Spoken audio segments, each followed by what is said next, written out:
Люди, которые проводят собеседование на работу. Какой худший ответ соискателя на ваш вопрос вам доводилось слышать? Спросил у соискателя, какой у него есть опыт технической работы. Я помог своей маме настроить ее новый iPad. Ей примерно столько же лет, сколько вам. Мне тогда было около 35. Мой приятель проводил собеседование с кандидатом на вакансию. В конце он спросил: «Итак, у вас есть вопросы ко мне?» Кандидат сказал: «Нет, ну а зацените вот это». Он приподнял штанину и показал свою новую татуировку. «Здравствуйте, меня зовут мое имя. Спасибо, что пришли к нам сегодня. Это займет много времени? Я стал на место, где нельзя парковать машину дольше 15 минут». Проводил по телефону собеседование на техническую должность. Я слышал, как чувак стучит по клавиатуре, вероятно, он гуглил ответы. Каждый раз, как я задавал ему вопросы, пока он намеренно тянул с ответом. Самое грустное было то, что он даже не был в состоянии найти правильный ответ. Есть ли что-нибудь в вашем прошлом, что могло бы помешать вам пройти проверку? Кандидат: «Но на прошлой неделе меня арестовали за домашнее насилие, потому что моя жена закрыла мне лицо руками, и я откусил ей палец». Полный ролик на канале Тучный Жаб. All right, everyone's presentations are done. Nick, the manager, said as he tried to move the discussion forward. Excuse me, I haven't. I recently found out something. Nick interrupted me and began to speak. There's apparently someone in this department who didn't graduate high school and is just a part-timer. Meetings should be for employees only. Absolutely right. His lackey, Mike, of course, agreed with Nick. I'm leaving. After leaving the meeting room, I started to shut down my computer. I noticed that an email had arrived, not in my personal inbox, but in the company's shared email. Thinking, there's no point in speaking up, no one will listen, I went home quietly. The next day, I heard a commotion from Nick's desk. He was staring at his computer screen, his face pale. Nick? Is something wrong? Mike looked at the screen with him. And he turned even paler than Nick. Why is he so angry? Knowing the reason for Mike's distress, I thought to myself, serves them right. My name is Adam. My mother passed away when I was in the 9th grade, and I was raised by my father. Well, you could hardly call it being raised. After my mother passed, my father changed. He drowned his sorrows in alcohol, and though he still went to work, he squandered our living expenses on horse racing. Because of that, I had to start working part-time as soon as I entered high school. Every month, I went to the convenience store with bills in hand that couldn't be auto-deducted from my father's account. Even though I endured it because I didn't want to be alone, I reached my limit in my second year of high school and dropped out. I found a live-in job at a distant inn. Thank you for everything. The day I left home, my father, still staring at the TV, spoke. Take care. That was our last conversation. Back then, 18 wasn't the age of majority, so I needed my father's permission to work, and I couldn't hide my place of employment. Yet, my father never visited me even once. I kept working just to survive, and before I knew it, I was 42. Years of hard work paid off, and I was transferred to the headquarters. I was thrilled to be recognized by the company, as I thought I'd be working in the field until retirement due to my lack of formal education. Listen up. Our work can change the future of our employees. Don't drag us down. On my first day after the transfer, Nick, dressed in an expensive suit, spoke sternly. There was a reason for this. Our inn was located in a prominent tourist destination, known so well that everyone in the state could sing its commercial jingle. At its peak, we had 5 locations within the state. But that was long ago. Due to financial difficulties and aging facilities, only the place where I had worked for many years and the original establishment remained. I was prepared to lose my job anytime, but now there was a glimmer of hope. With the rise of social media, the tourist area where the inn was located started gaining attention again. Depending on how hard the sales department, where I was transferred, worked, we could either thrive or be forced to give up this prime location to the new hotel chains continuously popping up. For Nick, who had switched careers from another industry to strengthen our sales, this was a battle he couldn't afford to lose. I understood why he had to be strict. I will do my best. Nick sneered at my enthusiastic declaration. Did you not hear what I said? I'm sorry. I thought I was listening carefully. Out of habit from years of customer service, I apologized reflexively, though I had no idea what had offended him. Someone was watching me with a smirk. In this department, there are those who are expected to excel and those who have been shoved here because they have nowhere else to go. You are the latter. It was Mike, the section chief. He's 7 years younger, at 35. But he was called to headquarters much earlier than I was and had been moving around within the headquarters ever since. I'm not jealous, but I can't accept that he's my boss. Graduating from a prestigious university, he has an unusually high pride and caused many problems as a newbie, making things very difficult for me when I was the front desk leader. When I found out Mike was transferred to the sales department a month before me, I was disheartened. Mike is right. With just a middle school diploma, there's not much you can do. Don't even think about achieving results. As if I didn't exist, Nick remarked, "I'm thirsty." Mike eagerly ran to the coffee maker. It seems Mike is Nick's lackey. I regretted being happy about my transfer to headquarters, wishing I had stayed on site forever. Send a direct mail to every company on this list by the end of the day. Nick only assigned me tasks that even a new graduate could handle. What? There are over 1,000 companies. You want me to send to all of them by today? Yes, if you and your fellow misfits split the work, even those with nowhere else to go should finish by today. I glanced at the employees typing away expressionlessly. They were worn out from customer service, only thinking about leaving on time, or were women reassigned after having children, with zero motivation for work. Even Sam, a new graduate from the same university as Mike, who was supposed to be among the expected achievers, had no enthusiasm for the job, having joined the company wanting to do customer service. I don't care what they say, I plan to quit anytime, he said. Only Nick and Mike were highly motivated, making all the decisions between the two of them. I originally only wanted to work at the inn to survive and had no particular attachment to this job. I swallowed my words, thinking I had no right to reprimand them. About a month after the transfer, Nick told us with a frustrated look. To commemorate the 50th anniversary, we've decided to create a plan exclusive for one group per day. Originally, Mike and I were supposed to come up with it, but our president, Mr. Thompson, insists on hearing everyone's opinions. So, you all get a chance. As Nick explained, Mike began handing out prints. Make sure not to embarrass Nick. If your ideas are half-baked, you'll have to redo them. It seemed that they had printed his handwritten notes by Mr. Thompson, which included several questions and a section for free responses. It made sense why Nick had to seek our input, given that all responses had to be submitted to Mr. Thompson. We were given a week to think about it, and a meeting was scheduled to compile our ideas. My plan is to let guests enjoy both the old and modern America. Nick began the presentations. Guests would watch a master confectioner at a nearby traditional sweet shop make sweets in front of them. The welcome drink would be premium tea in a bottle. Nick's plan was certainly attractive. After his presentation, Nick called on us to present in the order we were seated. Just as I stood up for my turn. All right, everyone's presentations are done. Excuse me, I haven't. I recently found out something. Nick interrupted me. There's someone in this department who didn't graduate high school and is just a part-timer. He was likely talking about me. I joined the company as a part-timer and was made a full-time employee when I turned 20. That was 20 years ago, so Nick and Mike probably had no chance to know until recently. Meetings should be for employees only. Absolutely right.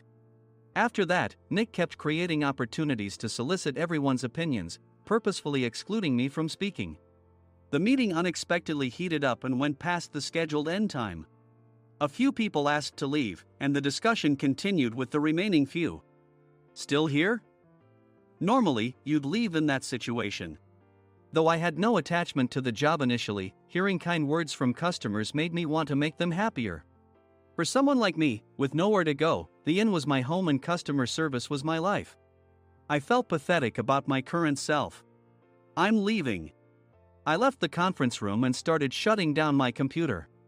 I noticed an email had arrived, not in my personal inbox, but in the company's shared email. Thinking no one would listen to what I had to say anyway, I quietly went home. The next day, while preparing the DM as instructed, I heard a commotion from Nick's desk. In his haste to stand up, he hit his knee on the desk. He stared at his computer screen, his face pale. Nick! What's wrong? Mike, thinking he should be the first to rush over, approached Nick while still wearing his coat. He peered at the screen with Nick. And he turned even paler than Nick. Why is he so angry? Who is responsible for this company? Nick, more irritated than ever, asked, and Mike answered without checking. Probably Sam. Sam wasn't there because he was attending a morning training session for new hires. Nick gave up on getting angry and returned his gaze to the screen. They were looking at an email that arrived right after the end of the working day yesterday. Apparently, no one, including me, had checked it before leaving. The email was from a large company that used us for their annual employee trips. The president and executives of that company also frequently used our services personally. President of the company, Mr. Mason himself, had declared that neither he nor his company would ever use our services again. Well, some companies cancel their employee trips or stop using our services due to financial struggles. Let's just move on. Mike kept wiping the sweat from his forehead with a handkerchief. Knowing why Mike was so agitated, I quietly watched their interaction. Do you know how much revenue we get from that company? We can find other guests to fill the rooms, but we'll lose the banquet costs, gift shop revenue, rental car fees, and more. Moreover, the gifts were supposed to be prepared by the traditional confectionery shop involved in Nick's proposed plan. If it's known that we incurred such a huge loss at this critical time, Nick's position in the company would be jeopardized. Nick took a deep breath, seemingly trying to calm himself. All right, Mike. Go to New York right now and apologize to Mr. Mason. What? You're coming with me, right? I have urgent work to do. I trust you, which is why I'm entrusting this to you. Please. Mike, believing Nick's sincerity, agreed with a determined look on his face, saying, yes. That's Nick for you. Even if Mike went to apologize, Nick would shift all the blame onto him if the client didn't change their mind. Well, it was Mike's fault to begin with, so it served him right. About 3 hours later, Sam answered a call from somewhere and repeatedly apologized, saying, I'm very sorry. Everyone watched to see what was happening. After ending the call, he informed Nick with a weary tone. When Mike arrived at the client's company, he only made things worse, further infuriating Mr. Mason. He was demanding, get his boss here immediately. It was no wonder Sam was exhausted, dealing with such a call right after returning from training. What is that idiot doing? All right, Adam, you're coming with me. If sacrificing Mike didn't work, then I must be next. Normally, I'd want to refuse at all costs, but I saw an opportunity in this situation. If I can be of assistance, I'd be happy to join you. I immediately followed Nick, and we flew to New York. When we introduced ourselves at the reception, it became clear how serious the situation was, as the receptionist personally escorted us to the president's office. Angry voices leaked through the door, making both Nick and me uneasy. Excuse me. I'm Nick, the supervisor. I understand my subordinate has caused you trouble, and I deeply apologize. Nick, with his experience in the corporate world, knew enough to offer an apology before excuses. However, his customer service skills left much to be desired. I sighed as I saw Mike trembling like a small dog in the corner of the room. What kind of training are you giving your subordinates? Mr. Mason glared at Nick with a red face. The intensity of his gaze made even Nick take a step back. Regrettably, I joined this company only 2 years ago and was unaware of Mike's issues. I should have identified his shortcomings sooner. Indeed. I should have realized sooner. No sensible person would come to apologize and then give a lengthy presentation on the drawbacks of not using their in. Nick froze, his mouth slightly open. Suspecting the worst, I picked up the documents that had fallen to the floor. It seemed Mike hastily prepared these documents on the plane, listing the disadvantages. Disadvantage 1: if you change the venue for the company trip, employees might suspect it's for cost-cutting reasons, leading to a negative impression. Reading it aloud half-jokingly, Nick snatched the papers from my hand and checked the contents with a furious expression. Among the stack of documents was a receipt from a nearby convenience store's copy machine. I felt a pang of dread, hoping he hadn't shown the receipt as well. What do you think he said when I asked what kind of nerve he had to do this? I'm very sorry. Faced with the dire situation, Nick must have thought there was nothing left to do but apologize. In a voice smaller than I'd ever heard from him, he uttered words of apology. He said, I'm a Harvard graduate. I don't believe I said anything wrong. Mike. What have you done? Forgetting his plan to pin the blame on Mike, Nick yelled loudly, even in front of Mr. Mason. "I didn't do anything wrong." "You're still saying that? Look at him." Mike pointed at me with a shaking hand. "I was assigned to headquarters in my 20s and now I'm a section chief. This guy only made it to headquarters at 42. Everything I've done proves I was right. So why are we losing the contract?" Having said his piece, Mike collapsed to the floor. "Of course. You were sent there because you had nowhere else to go." Mike never expected to hear such words from someone he looked down upon. He lunged at me, and Nick hurriedly stepped in to stop him. "Mr. Thompson told me Mike is a quick thinker, and to take good care of him." There's no way he was pushed aside. "Don't make things worse here." "He didn't say quick thinker, he said only quick-witted, didn't he?" I don't remember that part." I recalled the many troubles Mike caused when he was a newbie. When Mike was on the front line, his pride was so high that he never apologized to customers. Customer service, especially in our job, doesn't work alone. It brings both good and bad situations. If the front staff or housekeepers made mistakes, or the cleaning company didn't properly clean a room, one had to apologize to the customers regardless of personal fault. Mike, in such situations, would never apologize, insisting he wasn't at fault. This often angered customers, and as the front desk leader, I frequently had to apologize on his behalf. He caused complaints and disrupted operations, which is why he was quickly moved to headquarters. In departments where he didn't interact directly with customers, his quick thinking was beneficial and things went well. But it seemed his flaws were starting to show. Corporate reservations are supposed to be entered into the system by the sales representative. But a quick check yesterday revealed that more than 10 items were missing from the client's reservation. The handover document clearly stated what needed to be prepared. Why didn't you enter it into the system? Why do we have to give them special treatment? Filling rooms near the banquet hall, setting up all the food in advance. Specifying the brand of wine, they're too demanding. No wonder he always angered customers, I thought, feeling a headache coming on. Grouping them in rooms near the banquet hall is for our benefit too. It makes it easier for the staff to set up beds and serve breakfast since everyone's schedule is synchronized. As for the other requests, Mr. Mason suggested them to lighten our load. I didn't know that. Nick finally seemed to realize that Mike was the one who had angered the client. What did you say to them? I just told them we wouldn't give them special treatment anymore. We shouldn't waste effort on things that don't bring in money. I was utterly exasperated at his lack of understanding of customer service. Of course, we shouldn't comply with unreasonable demands.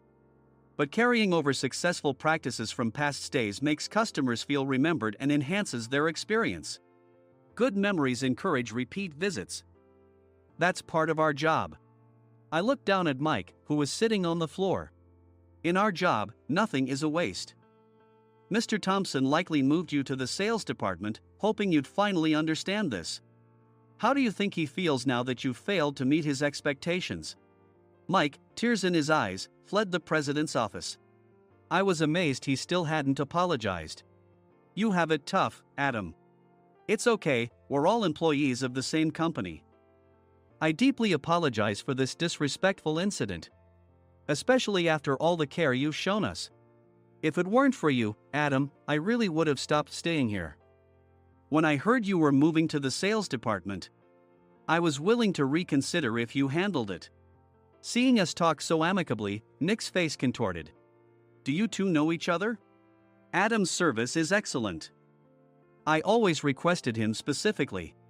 Normally, we don't accept specific staff requests, but we made an exception for Mr. Mason, adjusting my shifts accordingly. He had personally stayed at our hotel just before my transfer, and during casual conversation, I mentioned, I'm moving to the sales department soon. If I hadn't told him then, things could have been much worse.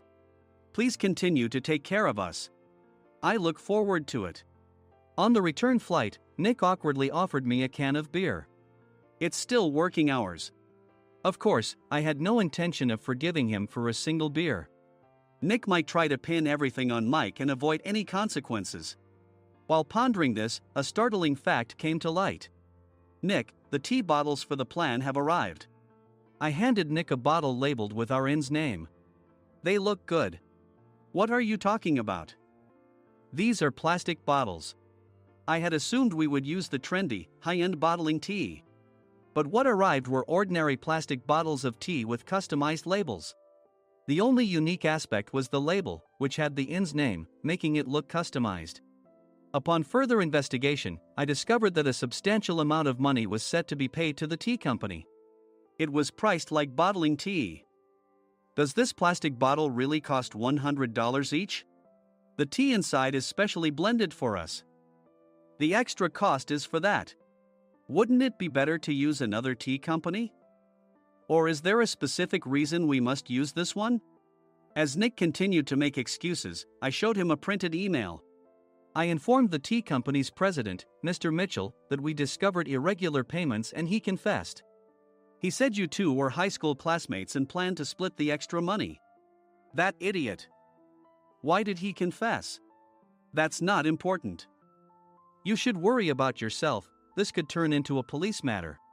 Opening the bottle cap, I suggested. How about calming down with this tea? It supposedly has a relaxing effect. Nick drank the tea frantically. In the following days, decisions were made about their fates. Mike was reassigned to the General Affairs Department, with no chance of transfer or promotion, as per Mr. Thompson's orders. As for Nick, since the payment to the tea company hadn't yet been made, he narrowly avoided legal trouble. Instead, he was encouraged to leave the company, and to avoid further complications, Nick submitted his resignation. Rumor has it that connections between HR departments have made it difficult for him to find new employment. Even though it was good to have those two gone, something unexpected happened in the sales department. Everyone became motivated and united in refining the 50th anniversary plan. In the end, my plan was adopted. We collaborated with the Tourist Information Center to provide personalized guides. The plan, tailored to the number of guests, was truly special for the 50th anniversary. Hey, is Adam's family coming to stay? I immediately booked that special plan for my family. Sam noticed it on the reservation list and quickly picked up on it. Yes, I'm inviting my father. That's great. I might invite my parents too. I lacked the courage to face my father just as Adam. But here, with the confidence Mr. Mason praised, I felt ready. The 50th anniversary plan was a perfect opportunity to reconnect with my father. I hoped to bring back the days when we could laugh together as we once did.